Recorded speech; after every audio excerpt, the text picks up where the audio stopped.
आज है 21 मई 2026। दिन बृहस्पतिवार। Welcome back to clean news UP. चलिए देखते हैं उत्तर प्रदेश की 25 फटाफट बड़ी खबरों को। पीएम आवास में गड़बड़ी पर रुकेगी किश्त, थर्ड पार्टी जांच के बाद ही मिलेगा पैसा। प्रधानमंत्री आवास योजना शहरी के तहत मकान निर्माण में गड़बड़ी मिलने पर अब लाभार्थियों की अगली किश्त रोक दी जाएगी। केंद्र सरकार ने निर्माण कार्य की थर्ड पार्टी जांच कराने का फैसला लिया। जांच में गुणवत्ता खराब मिलने या नियमों की अनदेखी होने पर संबंधित लोगों को डिफॉल्टर की श्रेणी में रखा जाएगा। योजना के तहत पात्र हितग्राहियों को RS 5 लाख किश्तों में दिए जाते हैं। शासन को लगातार शिकायतें मिल रही थीं कि कई जगहों पर तय मानकों के अनुसार मकान निर्माण नहीं हो रहा है।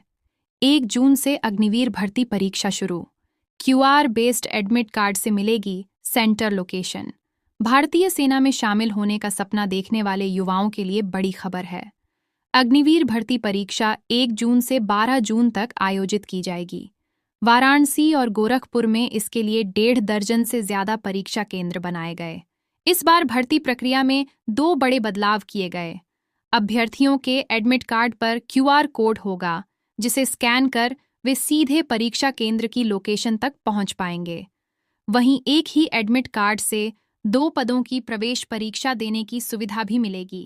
लखनऊ में गोमती किनारे बनेगा 300 एकड़ का विशाल रिवर फॉरेस्ट, बढ़ेगी हरियाली और जैव विविधता। लखनऊ में गोमती नदी के किनारे एक बड़ा पर्यावरणीय प्रोजेक्ट शुरू होने जा रहा है।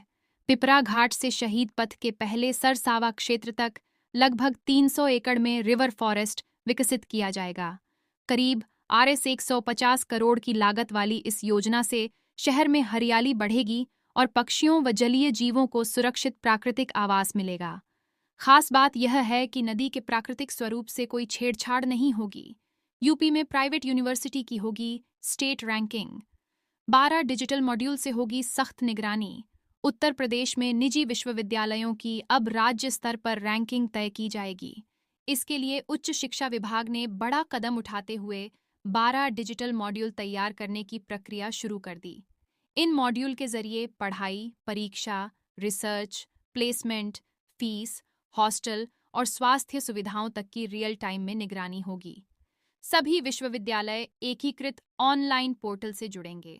पूरा खाद्मिक और वित्तीय डाटा शासन के डैशबोर्ड पर उपलब्ध रहेगा। गाजियाबाद में सख्ती, बोतल कंटेनर में पेट्रोल डीजल की बिक्री पर रोक धारा 133 लागू। गाजियाबाद में प्रशासन ने कानून व्यवस्था को देखते हुए बड़ा कदम उठाया। भारतीय नागरिक सुरक्षा संहिता की धारा 163 के तहत 17 जुलाई 2026 तक निषेधाज्ञा लागू कर दी गई। इसके तहत पेट्रोल पंपों से बोतल या किसी भी कंटेनर में पेट्रोल डीजल की बिक्री पूरी तरह से प्रतिबंधित रहेगी। साथ ही 5 या उससे अधिक लोगों के धरना, जुलूस पर भी रोक रहेगी। सार्वजनिक स्थानों पर हथियार, विस्फोटक की आधार वस्तुएं लेकर चलना भी प्रतिबंधित किया गया। यूपी को जल्द मिल सकता है स्थायी DGP। 3 नामों के पैनल पर केंद्र की मोहर का इंतजार। उत्तर प्रदेश में स्थायी DGP की नियुक्ति को लेकर प्रक्रिया तेज हो गई है। यूपी सरकार ने संघ लोक सेवा आयोग को वरिष्ठ अधिकारियों के नामों का पैनल भेज दिया, जिसमें से 3 नामों पर अंतिम सहमति बनने के बाद केंद्र सरकार की मंजूरी का इंतजार है। उम्मीद जताई जा रही है कि इस माह के अंत तक प्रदेश को नया स्थायी DGP मिल सकता है। सूत्रों के मुताबिक वरिष्ठ IPS अधिकारियों के नाम इस रेस में शामिल हैं। यूपी को मिलेगा पहला सेमीकंडक्टर पार्क। 4000 करोड़ की फॉक्सकॉन परियोजना पर CM योगी ने की समीक्षा। उत्तर प्रदेश में औद्योगिक विकास को नई गति देने के लिए पहला सेमीकंडक्टर पार्क स्थापित किया जा रहा है। यमुना प्राधिकरण क्षेत्र के सेक्टर 28 E01 में लगभग 48 एकड़ भूमि पर प्रस्तावित इस परियोजना की लागत करीब 4000 करोड़ बताई जा रही है। मुख्यमंत्री योगी आदित्यनाथ ने इस महत्वाकांक्षी परियोजना की तैयारियों की विस्तृत समीक्षा की और अधिकारियों को समयबद्ध व उच्च गुणवत्ता मानकों के अनुसार काम करने के निर्देश दिए।